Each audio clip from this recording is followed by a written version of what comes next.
Hey everyone, thank you guys so much for being patient with me. The last couple months I've had bronchitis and it's been really hard to read out loud, so praise the Lord, I'm back reading. I know chapter 10 probably didn't sound the best, so I'm gonna go back and redo it eventually, but I wanted to get chapter 11 out for you guys. So here's chapter 11 of Eyes of Autonomy. After a few hours of tweaking the fried engine, we give up fixing it, as Karen and I sit close together to get warm in the back of the SUV. The Grandmaster is asleep, but I can feel her shivering. She's curled up into a ball like a timid child. For a second, I almost feel pity for her. But that pity evaporates when I remember she's part of Operation Advancement. She wants people like Joel dead. I push myself away from her, taking my warrant with me, and get closer to Az. Let me see your shoulder. He gingerly opens his hand. I turn my shoulder and let him look at the open gash.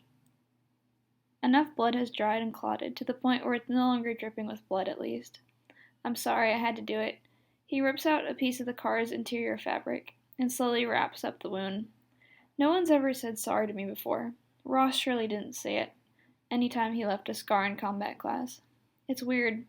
I've always thought of apologies as a sign of weakness, but Az is not saying it out of a place of submission. How's your leg? I changed the subject. I got the bullet out and patched it up back at the DCB office. I'll live. Well, we'll probably die of hypothermia in this car, I sarcastically note.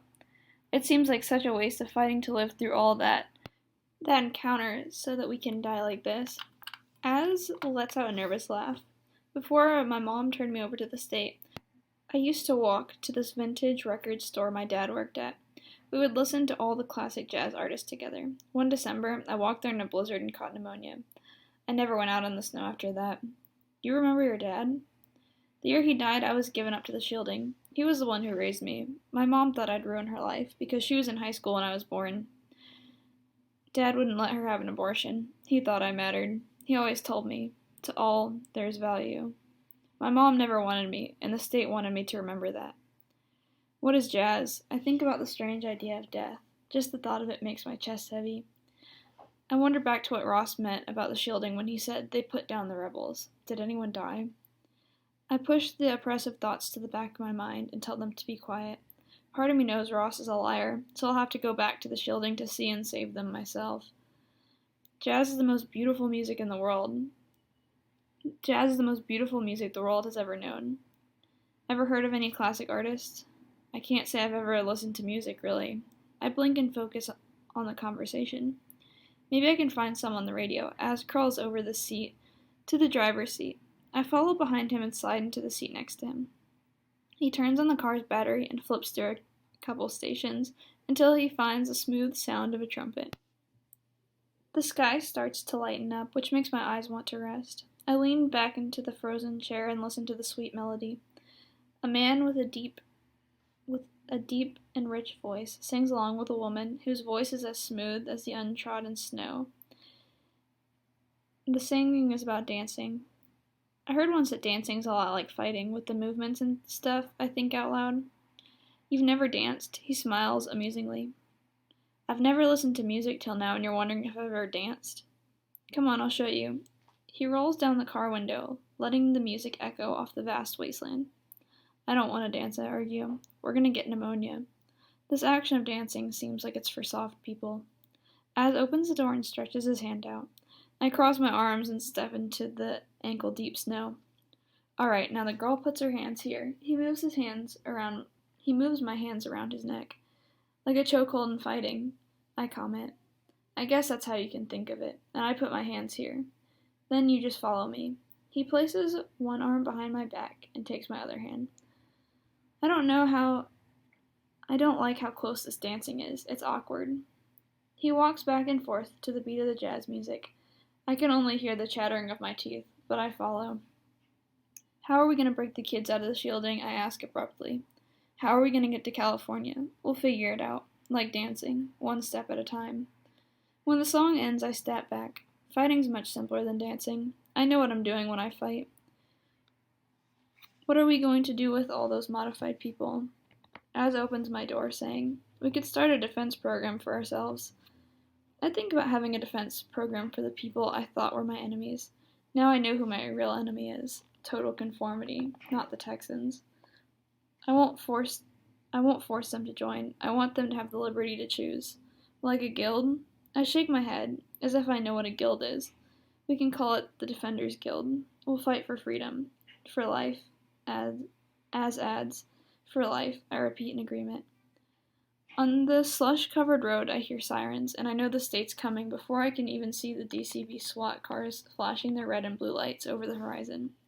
My heart rate increases before the odd emotion of relief floods my nerves. I can't wait to get in a car with a working heater. Az looks out the window, and we agree it's a free ride west. The SWAT cars pull up and surround the SUV. Az and I don't put up a fight. It's hard to resist rebelling when one calls me a traitor, but I hold my tongue. We comply with the officers who read our charges of rebellion and vandalism. They help the frozen Grandmaster out of the back of the trunk. It occurs to me that Az and I held up much better in the conditions than she did. It must be the modifications. Az is placed in one car, and I'm forced into a SWAT van by 2 DCB agents. The 2 agents are dressed in black and sit with their shoulders touching mine. The warm air from the car's heater relaxes my body with its kind embrace. I recognize one of the DCB agents from the building last night. He's a guard with big ears and thin lips. I briefly read his badge. It reads Agent Thomas Brookstone.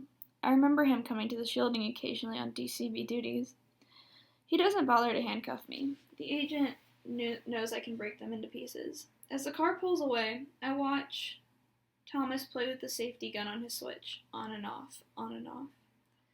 They can't chip me because the skin on my right shoulder has been torn to shreds. The venom of the chip implant can only work fully if it's in the detainee's dominant arm.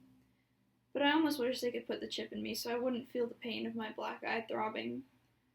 The warm air lets my blood circulate, causing my eye to swell again. I sit uncomfortably, sandwiched by the guards, for about 10 miles or so, until we arrive at an airstrip, blanketed in a fresh coat of unfettered blizzard. It's almost as white as a government office. There's no planes in the strip, just one helicopter buried in snow. Agent Thomas pricks me with a syringe while I'm studying the floaters in my eye from the blinding white. It'll help you relax on the flight home. His thin lips tighten into a toothy smile. The drug has little effect. It makes my eyelids heavy, but my body won't sleep if it's after 6 a.m. I'm not planning on fighting, or making any grand escapes anyway. I'll be defiant later. Brookstone pulls me out of the car by the arm. I retrieve my arm in pain from his grasp. It surprises me how weak his grasp is compared to mine. He takes hold of my unwounded arm, so I don't protest this time. We charge through the snow to the helicopter, and Thomas pushes me into the seat closest, never letting my arm go. I start to shiver as we wait for the DCB to do some pre-flight checks. Where is Az? I ask Thomas. He snickers as if to mock my intelligence. The state isn't stupid enough to send you to the same shielding. You're headed back to Wash Creek, and he's headed straight for reassignment. My mouth feels so dry, my tongue tries to cling to the top of my mouth. We shouldn't have surrendered so quickly. Az might already be dead, but what can I do? We had a mission to save the detainees in the shielding. Trying to escape now would be a death sentence, and I've promised too many people I'd return. Az will be fine, I tell my conscience to soothe the guilt. After what feels like hours of waiting in the icebox, the crew boards the helicopter, and the blades sputter to life. The Grandmaster enters wrapped in a blanket, her face colorless as her personality. All the makeup she usually plasters has been rubbed off. Once I thought she was pretty, but now I see it was just layers of makeup hiding her age. She is accompanied by a member of an elite fighting force of genetically modified people called the Striker Squad. I know the chiseled, olive-skinned man is part of the Strikers by his black uniform that holds the emblem of a donkey-like creature under the wings of some kind of eagle. I learned once in school that they were the first generation to be trained in the shieldings. We're the second generation. Only 17 out of the 120 of them survived the training. Now the elite Strikers are in their early 30s. I read some were modified to age slower, and this one's in his prime. I'm outmatched. The Striker sits across from me, with his arms crossed, staring at me. I sit a bit straighter and mock him by crossing my arms. We don't break eye contact when the aircraft jolts forward on takeoff. His lifeless, black eyes have the same lengthy stare as Ross's. Your knife skills are impressive, he nods at me. I'm modified in gun and knife fighting, too. The Grandmaster thought it'd be fitting for me to mentor you, since you're so impressionable. His voice is robotic, as if he's memorized those lines and lives them out like a screenplay. I don't reply to him. My mouth is too dry to waste a bit of moisture on speaking with this moron. We remain in a staring contest as Karen comments about how her cosmetic team will have to fix my busted up eye and how the flesh on my arm will scar, making the chip implant harder. She complains for hours on end about the whole ordeal of my escape. She brings up that it caused unrest in the shielding, but I convince myself that Ross was lying about Gia starting an uprising. We stop for gas twice, and once they let me eat a light lunch of hard rice served in some lukewarm beef broth. They don't give me water, so the broth is the only relief my dry mouth gets. The sun starts setting, turning the sky into a dusty rose color when we land in the shielding. The nostalgic smell of the old tarmac almost makes me miss this prison. I'm forced out into the pleasant, warm evening air. It's too still. Report to your barrack. A medic will tend to you there, darling. The Grandmaster casts off the blanket in the temperate air. I dash off into the barrack. My worst fears sink deep when I find it vacant. There's only bed sheets on one bed. My uniform is on the bed, inviting me back to conformity. I rummage through the drawers, looking for any signs of life, but they're empty. The room was stripped of almost everything that was on Gia's side. I managed to find my throwing knife in the dresser. I slip them into my pocket. The doctor, a gray-haired woman, enters the room. She adjusts her glasses and clears her throat. In her arms, she holds a white bag. Where is Gia? I demand, backing myself into a corner. She turns her head. Detainee Gia has been reassigned. You killed her. My voice cracks before I can scream. Did you? Reassignment is the politically correct terminology. Why? I scream. A bubble of anger rises in my throat. She waves her hand at me as if she's trying to contain a wild animal, and the striker enters the room. I heard screaming, he mechanically notes. Without thinking, I reach for the throwing knife. I want them to pay. Before launching it at the striker, I feel the cool metal blade. He catches it between his index and middle finger before it can go through his skull. You have much to learn. He keeps a straight face. Made you look. I fling the last one. This one goes right through the top of his foot. The old doctor waves her finger at me. Piper! I'm out of knives. The striker removes it from his foot. He can't feel pain. The chip's venom runs too deep through his veins from years of the chip implant. His eyebrows furrow as he locks eyes with me, and I struggle to get past the doctor. They're going to kill Az next. Maybe he's already dead. I feel a deep desire to be violent in fear. After all violence stems from the root of fear. The striker pulls me by the arm and forces me onto the bed. I see the doctor preparing a shot in the corner of my good eye. I try to kick and roll out of his beastly grasp, but the doctor gets the shot in my arm. I don't feel it. I'm so worked up. Like the shot Az gave me, I can't move. I want to yell, but my lips won't move. I start to fall into an involuntary sleep, and it makes my body feel heavy against the clean sheets. I'm going to make them wish they'd reassigned me. I wake up, greeted by a salty smell of blood. I'm not bleeding, but the thick, overpowering smell lingers in my nostrils, choking out the stuffy air. The scent must be a byproduct of the IV.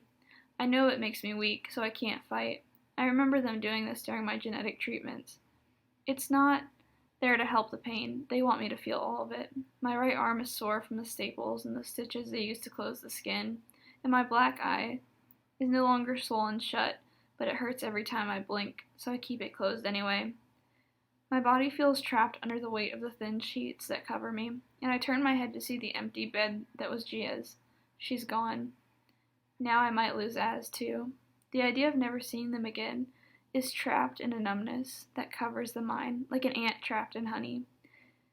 It's not a genetically modified fog of memory. No, I have all the memories. The shock and emptiness makes me feel removed from my own mind.